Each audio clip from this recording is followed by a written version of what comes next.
Start.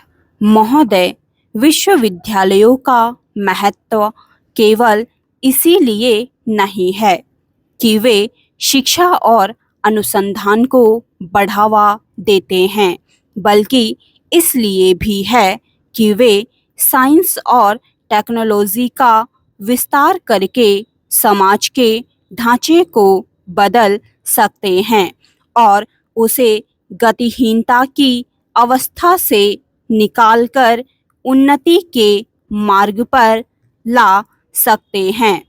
यदि विकासशील देशों में विश्वविद्यालयों को इस काम को पूरा करना है, तो यह आवश्यक है कि वे जनता और सरकार के करीब आएं।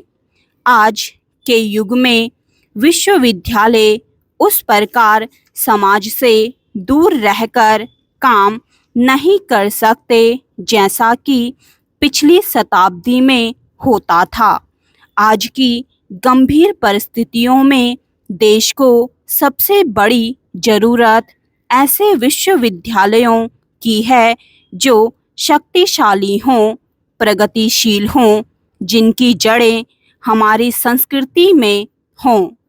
पैरा, आज की शिक्षा के लिए यह बहुत जरूरी है कि उसको योग्य तथा प्रेरणा देने वाले नेता मिले। केवल वे ही व्यक्ति उपकुलपति हों जिनका चरित्र और व्यावसायिक कुशलता उच्च कोटि की हो।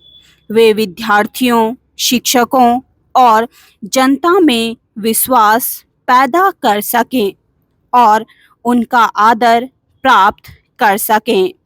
उपकुलपति की मुख्य जिम्मेदारी इस बात की है कि वह विश्वविद्यालय को बाहरी नियंत्रण से मुक्त करा सके और विश्वविद्यालय के अंदर स्वयं शासन स्थापित कर सके, ताकि शिक्षा संबंधी योजनाओं तथा नीतियों के बनाने और लागू करने में शैक्षिक वर्ग सक्रिय रूप से भाग ले सकें। उपकुलपति को चुनने तथा नियुक्त करने के लिए कोई भी विधि ऐसी नहीं है जिसे सीधा साधा और दोष रहित कहा जा सके। जो विधि एक विश्वविद्यालय के लिए अच्छी है, वह दूसरे विश्वविद्यालय के लिए अच्छी नहीं भी हो सकती है तथा हो सकता है कि उसी विश्वविद्यालय के लिए परिस्थिति बदलने पर ठीक साबित ना हो। कुछ भी हो, एक बात साफ है कि कोई भी विधि उस समय तक सफल नहीं होगी जब तक कि वह विश्वविद्यालय की भलाई के अतिरिक्त अन्य बातों से प्रभावित होती है।